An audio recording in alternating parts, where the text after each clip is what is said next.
Il y a quelques semaines, je pense que ça fait un mois, j'avais parlé de ressembler aux petits-enfants. On avait pris un texte dans Marc 10, 13 à 14, et on va faire une suite ce matin. Donc, le retour sur la première partie, on avait vu que Jésus disait que le royaume de Dieu appartient à ceux qui ressemblent aux petits-enfants. Et j'ai proposé que quand on parle de petits-enfants, on parle d'enfants qui sont complètement dépendants de leurs parents. Et quand un enfant est sécure dans sa relation avec son parent, il est libre. Cet enfant-là est libre d'être curieux, d'explorer, il s'émerveille facilement, il peut être créatif et imaginatif, il est capable de vivre le moment présent et expérimenter le plaisir et la joie. Et vous vous rappelez, on avait fini avec un petit vidéo là, des enfants dans des contextes difficiles qui dansaient, puis de toute beauté de les voir, cette capacité de se réjouir dans des circonstances que nous, on considérait tellement difficiles. Donc, le texte nous encourageait vraiment de ressembler à ces enfants-là. Donc, la conclusion de tout cela, nous pouvons vivre toutes ces choses. Donc, la créativité, le moment présent, la joie, la curiosité, l'émerveillement, dans la mesure où nous sommes comme des petits-enfants confiants, sécurisés, dépendants de la grâce et l'amour de Dieu. Vivre ces choses nous amène à devenir de plus en plus dépendants de Dieu et plus confiants dans l'amour de Dieu. Et c'est comme une roue qui tourne, mais dans le bon sens. Ce matin, on reprend le même thème, ressembler aux petits-enfants, mais on va explorer un autre texte. J'ai décidé de copier Jean Raymond. Oui, c'est ça. Mais on se comprend, hein, je ne suis pas du tout de son calibre. C'est ça. Quand vous prenez l'ascenseur, là, puis que vous en allez au 3e étage, c'est pas compliqué, hein? Il y a le bouton 1, 2, 3, 4, 5, puis on pèse sur le 3, puis on se rend au 3e étage. Hein? C'est logique. Bien, il y a quelques temps, Marie-Ève puis moi, ma fille, on est allés à la station de métro Montmorency, puis on a utilisé le stationnement intérieur. On était au 1er étage. Quand on est revenu, on s'est dit, ben là, il faut monter à notre étage. Mais là, ça ne marchait plus. Non, on était au 1er étage. Donc, un 1er étage, c'est 1er étage. Mais là, on arrive dans l'ascenseur, mais c'était juste des flèches pour monter. Puis on se disait, ben voyons, si bas, là, 1er étage. Mais non, dans le métro, le rez-de-chaussée, c'est 4. Parce que le métro, il est dans le fond. C'est 4, 3, 2, 1. Alors, il fallait monter au 1er. Et là, on était là, voyons. On capotait, on disait, voyons, ça n'a pas de bon sens. Là, on avait de la misère à saisir. En tout cas, c'était déroutant un petit peu. Mais c'est logique quand on y pense. Sauf que pour nous, c'était un peu comme le monde à l'envers. C'est comme, ben là, 1, 2, 3, 4, pas 4, 3, 2, 1. Et on va parler un petit peu de ça ce matin, de cette idée d'un monde complètement à l'envers. Alors, on va lire Matthieu 18, 1 à 5. C'est dans le Louis II que j'ai pris le texte. En ce moment, les disciples s'approchèrent de Jésus et dirent, « Qui donc est le plus grand dans le royaume des cieux? » Jésus, ayant appelé un petit enfant, le plaça au milieu d'eux et dit, « Je vous le dis en vérité, si vous ne vous convertissez ou si vous ne changez pas, dépendant du texte, et si vous ne devenez pas comme les petits-enfants, vous n'entrerez pas dans le royaume des cieux. C'est pourquoi quiconque se rendra humble comme ce petit enfant sera le plus grand dans le royaume des cieux. Et quiconque reçoit en mon nom un petit enfant comme celui-ci me reçoit moi-même. » Alors, c'est encore l'idée de ressembler aux petits-enfants, mais ici, on a des éléments différents et j'aimerais en relever 2. La question de statut, donc l'humilité, être humble ou orgueilleux, et l'accueil. Hein, quiconque reçoit en mon nom un petit enfant comme celui-ci me reçoit moi-même. Puis là, j'aimerais dire d'entrée de jeu que si je partage ces choses-là devant vous un dimanche matin, c'est parce que ce sont des choses à laquelle je réfléchis pour moi, puis c'est les choses avec lesquelles je lutte moi aussi. Le texte de ce matin parle d'humilité et d'accueil. Oui, je suis capable d'être chaleureuse et accueillante, mais il y a des moments aussi où je peux être totalement condescendante. Et quand ça m'arrive, je suis tellement triste parce que c'est pas comme ça que je veux être. Mais merci Seigneur qui me laisse pas aller et j'apprends à reconnaître mes mauvaises attitudes plus rapidement, je les confesse et je laisse Dieu me parler, me guérir. Alors voilà, je voulais juste spécifier que je me parle tout le long. Donc, le statut. Les disciples sont préoccupés à savoir qui sera le plus grand dans le royaume des cieux. C'est quoi ça? Pourquoi est-ce qu'ils se préoccupent de savoir c'est qui d'entre nous, dans le fond, hein, qui va être le plus grand? Mais ce n'est pas le seul moment où ils se sont posés la question. On a une autre situation dans Marc 9, 33 à 36. Le texte dit, « Ils, les disciples avec Jésus, arrivèrent à Capernaum. Quand ils furent rentrés à la maison, Jésus leur demanda, « De quoi avez-vous discuté en route? » Mais ils se taisaient car durant le trajet, ils avaient discuté pour savoir lequel d'entre eux était le plus grand. Et on voit le malaise, hein? On sait que c'est peut-être pas très glorieux de se battre pour savoir qui est le plus grand. Un autre texte, Marc 10, 35 et à 45, c'est un autre moment, c'est pas les mêmes épisodes-là. Alors Jacques et Jean, les fils de Zébédée, s'approchèrent de Jésus et lui dirent, « Maître, nous désirons que tu fasses pour nous ce que nous allons te demander. »« Que désirez-vous que je fasse pour vous? » leur demanda-t-il. Ils répondirent, « Accorde-nous de siéger l'un à ta droite et l'autre à ta gauche lorsque tu seras dans la gloire. » Mais Jésus leur dit, « Vous ne vous rendez pas compte de ce que vous demandez. Pouvez-vous boire la coupe que je vais boire ou passer par le baptême que j'aurai à subir? » Jésus, ça faisait pas longtemps qu'il avait commencé à parler de sa mort qui s'en venait et sa résurrection. Mais bien sûr, les disciples ne comprennent pas et ils répondent « Oui », le répondirent-ils, « Nous le pouvons. » Alors Jésus reprit, « Vous boirez en effet la coupe que je vais boire et vous subirez le baptême par lequel je vais passer, dans le sens qu'ils vont eux aussi subir l'injustice et mourir de mort violente. Mais quant à siéger à ma droite ou à ma gauche, il ne m'appartient pas de vous l'accorder. Ces places reviendront à ceux pour qui elles ont été préparées. » En entendant cela, les 10 autres s'indignèrent contre Jacques et Jean. C'est quoi ça, cette affaire-là? Puis nous autres, on n'est pas importants? OK, vous pensez pas mal mieux que nous autres. Eh bien, hein? Alors Jésus les appela tous auprès de lui et leur dit, « Vous savez ce qui se passe dans les nations. Ceux que l'on considère comme les chefs politiques dominent sur leur peuple et les grands personnages font peser leur autorité sur eux. Il ne doit pas en être ainsi parmi vous. Au contraire, si quelqu'un veut être grand parmi vous, qu'il soit votre serviteur. Et si quelqu'un veut être le premier parmi vous, qu'il soit l'esclave de tous.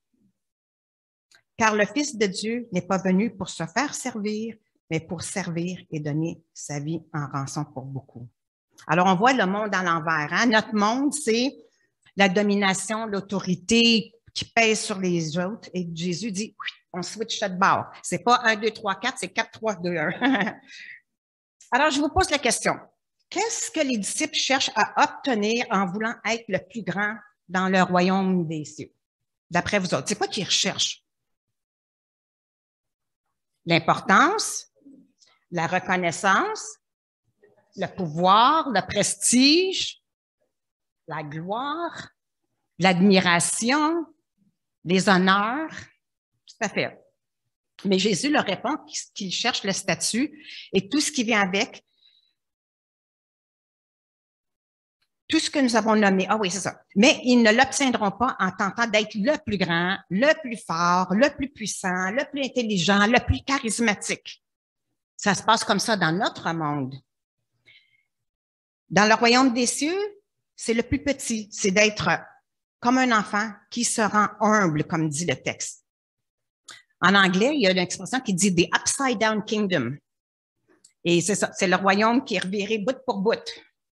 Ce qu'on considère faible, pas important, c'est l'importance capitale pour Dieu. Donc, on va s'arrêter sur le mot « humble ».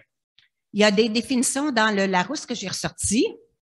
C'est quoi être humble? Qui a conscience de ses limites, de ses faiblesses et qui le manifeste par une attitude volontairement modeste et effacée. Donc, conscient de ses limites personnelles, de son imperfection, qui montre un grand respect à l'égard d'autrui. Donc, il y a le regard envers soi-même, il y a le regard envers l'autre, qui dénote une humilité qui est d'un caractère simple, modeste, sans prétention.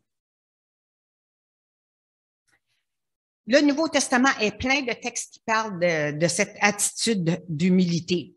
Hein, tous les textes les uns les autres. Hein, comme, vous pouvez m'en nommer.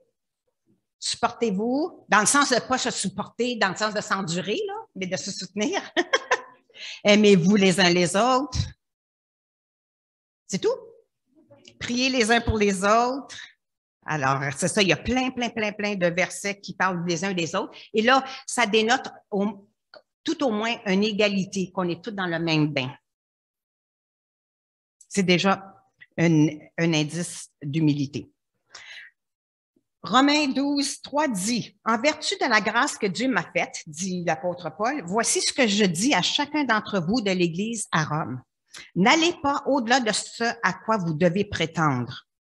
Tendez au contraire à une sage appréciation de vous-même, chacun selon la part que Dieu lui a confiée. » Des fois, on pense à l'humilité comme étant quelque chose de faible, de dévalorisant, mais ce n'est pas le cas ici.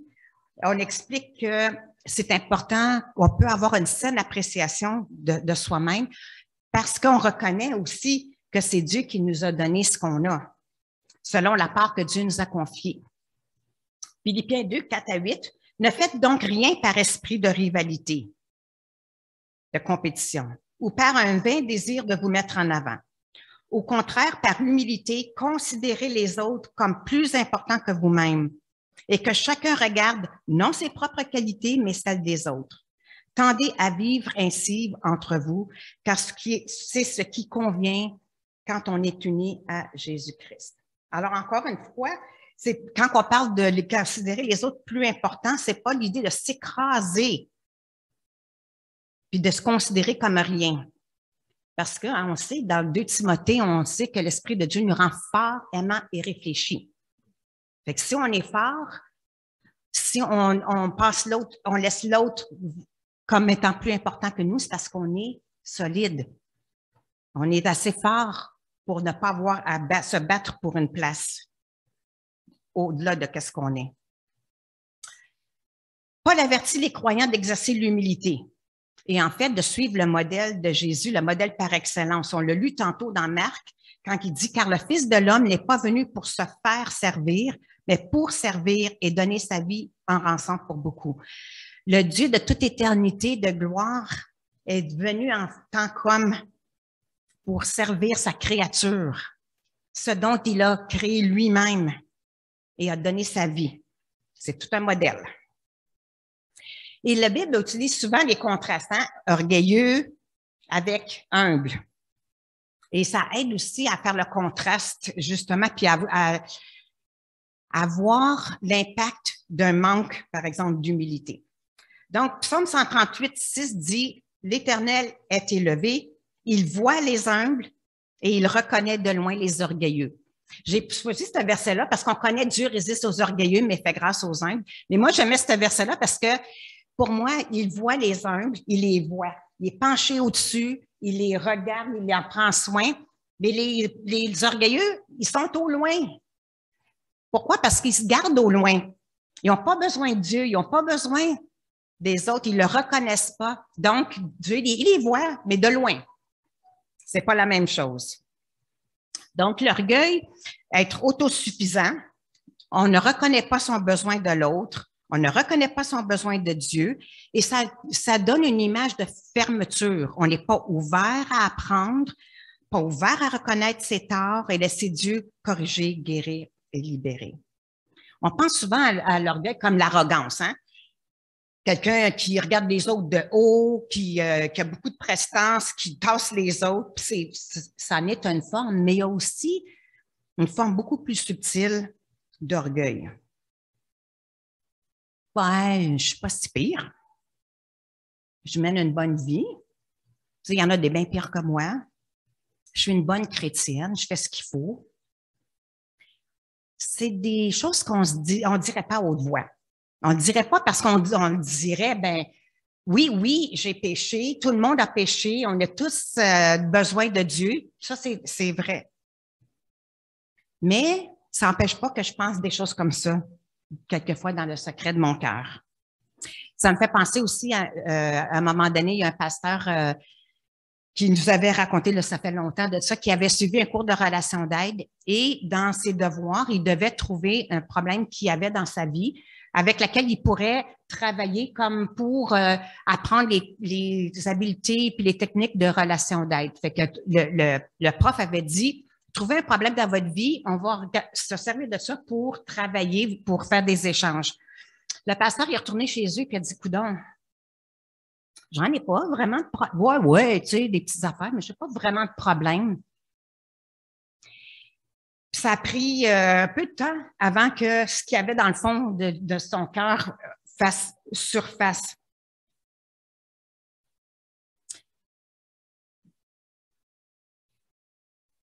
Ça peut être j'ai la vérité, les autres sont dans l'erreur. La personne devrait être comme moi, je pense qu'elle devrait être.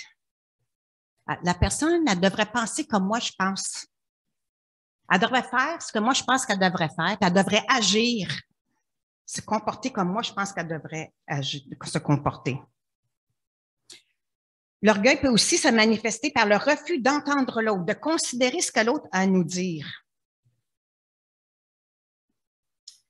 Il n'y a pas si longtemps, quelqu'un qui me racontait qu'elle avait parlé à une amie proche, puis elle avait dit quelque chose genre, j'aimerais ça te parler, tu sais, ce que tu m'as dit l'autre fois, ça m'a blessée, puis je voulais qu'on en reparle. Et son amie chrétienne lui a dit, ben, elle s'est mise à pleurer. Elle a dit, ben, c'est ça, c'est toujours ma faute, je ne dirai plus jamais rien, ça donne rien, ça me revient toujours sur la tête. OK? L'impossibilité d'être pris en défaut. On ne veut pas entendre ce que l'autre aurait à dire. Je mérite tout ce que j'ai. Après tout, j'ai travaillé fort pour me rendre où je suis.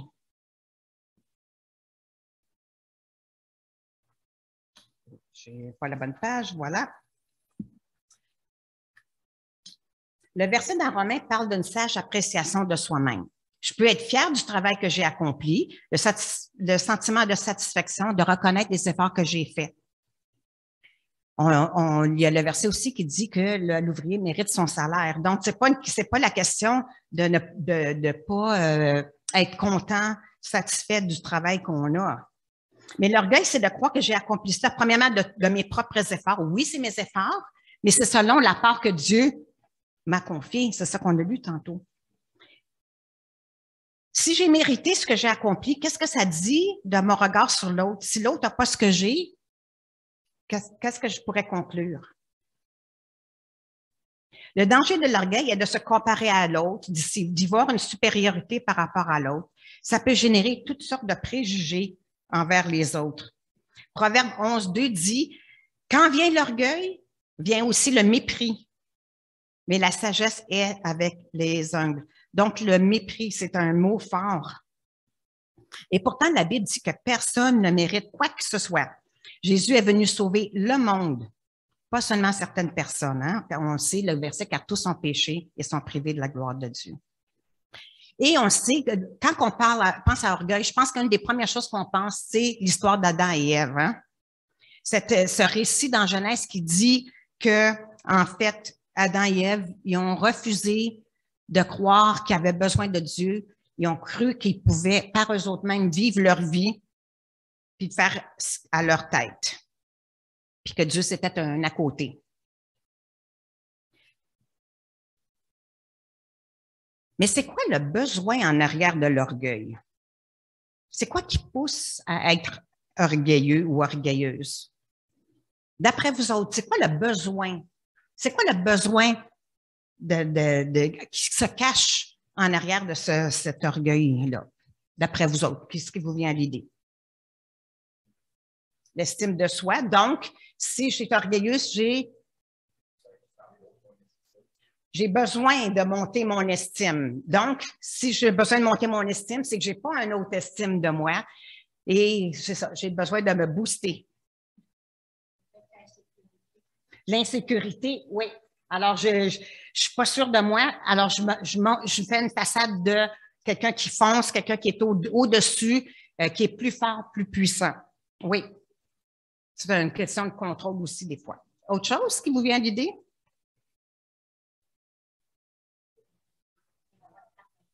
Donc, ils veulent être reconnaissants. On veut être reconnu pour avoir de la valeur, d'être important. Oui, tout à fait. Quand on quoi? OK. Oui, on se met une.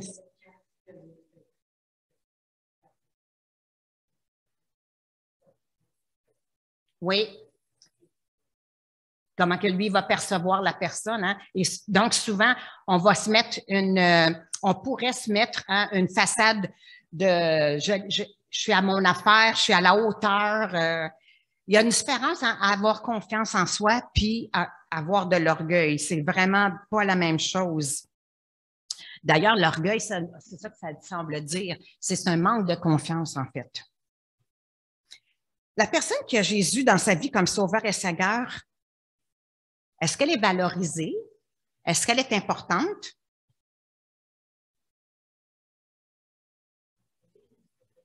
Je pense que oui. Oui. Puis pourquoi est-ce que la personne a de la valeur? C'est une créature de Dieu. Quoi d'autre? Sur quoi cette personne-là peut s'appuyer?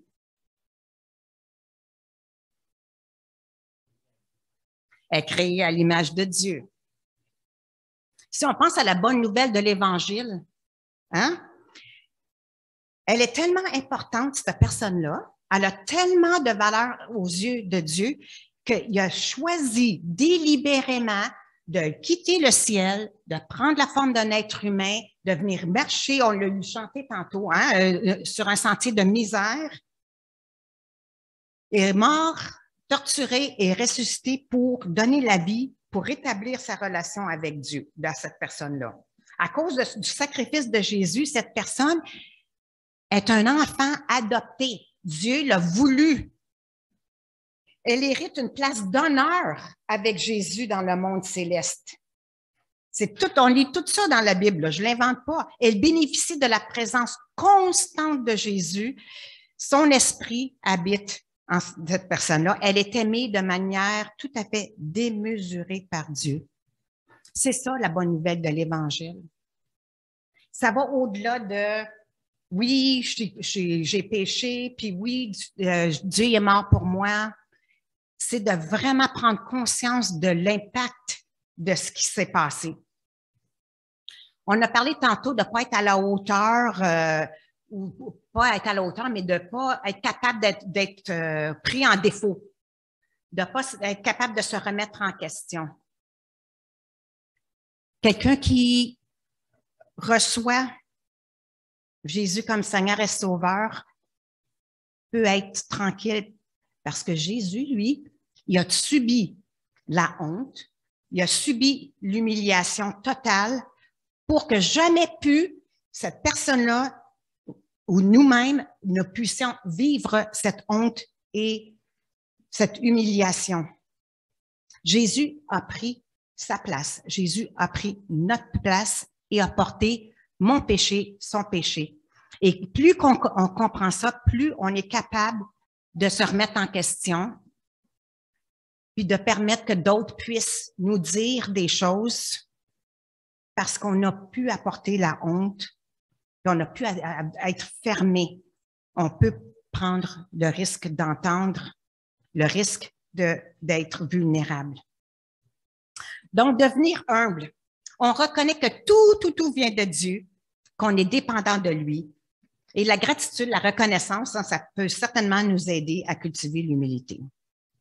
La réalité du sacrifice de Jésus, la puissance de l'Évangile s'installe de plus en plus en nous. Ça nous rend aptes à être enseignables.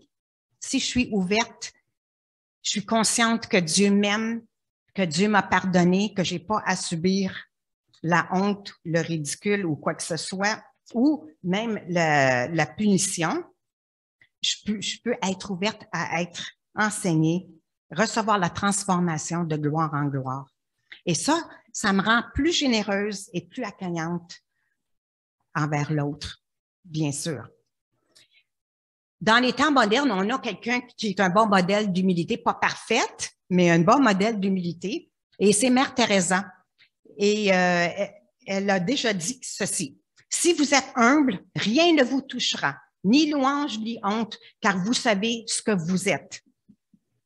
Alors, j'aime beaucoup cet énoncé-là parce que on voit que c'est pas de la victimisation, c'est de savoir qui je suis, cette idée d'un enfant sécure, confiant dans mon statut d'enfant de Dieu. Puis je peux me reposer sur cette vérité. J'ai pas besoin de défendre une place. J'ai pas besoin de me battre pour être vu et reconnu. J'ai pas besoin de me défendre pour cacher ma honte puis de pas être pris en défaut. Alors voilà pour la première partie.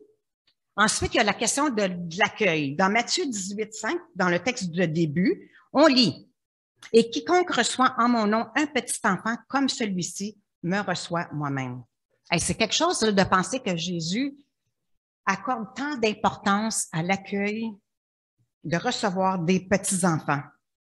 Et on peut aussi, on a parlé d'ailleurs de ça la dernière fois, que les petits-enfants peuvent représenter aussi toute personne qui est vulnérable, qui n'ont pas de voix, qui n'ont pas de ressources. Recevoir quelqu'un, c'est pas juste dire bonjour, c'est de lui faire de la place, de s'en préoccuper, de le considérer, d'en prendre soin. Jésus dit que c'est de le recevoir lui-même. Ah, je sais pas trop encore comment concevoir ça. Mère Teresa, elle, quand elle parle des gens qu'elle a soignés, qui sont malades, qui sont sales, qui sont mourants, elle, sa philosophie, elle se dit, chacun d'eux est Jésus déguisé. Chacun d'eux est Jésus déguisé. Donc, quand elle les soigne, elle les lave, elle nettoie leurs plaies, elle dit que c'est Jésus qu'elle prend soin. Et si Jésus se présentait ici ce matin, on ne dirait pas « Ah, salut Jésus », puis on continuerait nos affaires comme si de rien n'était. Hein? Il semble que l'accueil des petits est aussi lié avec cette attitude humble. Notre reconnaissance que tout vient de Dieu dans sa générosité extrême, que son accueil ne dépend pas de notre mérite, nous ouvre la possibilité d'être généreux et accueillants envers les autres. En conclusion, ce texte nous exhorte à vivre dans un esprit d'humilité, confiant, sécure de ce qui nous sommes en tant qu'enfants chéris par Dieu à cause du sacrifice de Jésus. Nous avons tout en lui. Jésus nous demande d'accueillir les enfants, les personnes plus vulnérables, comme si c'était lui que nous recevions. Il nous accueille malgré le fait que nous ne le méritions pas, et il nous demande d'avoir le même accueil puisque nous sommes tous précieux. Suzanne l'a dit tantôt, qu'on était tous pareils, tous précieux aux yeux de Dieu. Nous reconnaissons que nous avons été rachetés à un très grand prix, et c'est cela la motivation de notre vie. On va prier ensemble. Seigneur, c'est des grandes choses que tu nous livres ce matin, cette idée d'humilité, l'idée qu'on n'a pas besoin de se battre, qu'on n'a pas besoin de se défendre dans un certain sens parce que toi, tu nous as tout donné. Tu as fait de nous des enfants adoptifs, des enfants chéris, aimés, des enfants qui ont accès à tout, ta puissance, ton amour, ta grâce. Seigneur, est-ce qu'il y a des choses dans ma vie que tu aimerais me montrer, des éléments d'orgueil, de choses d'attitudes qui font en sorte que je ne reçois pas pleinement ta grâce?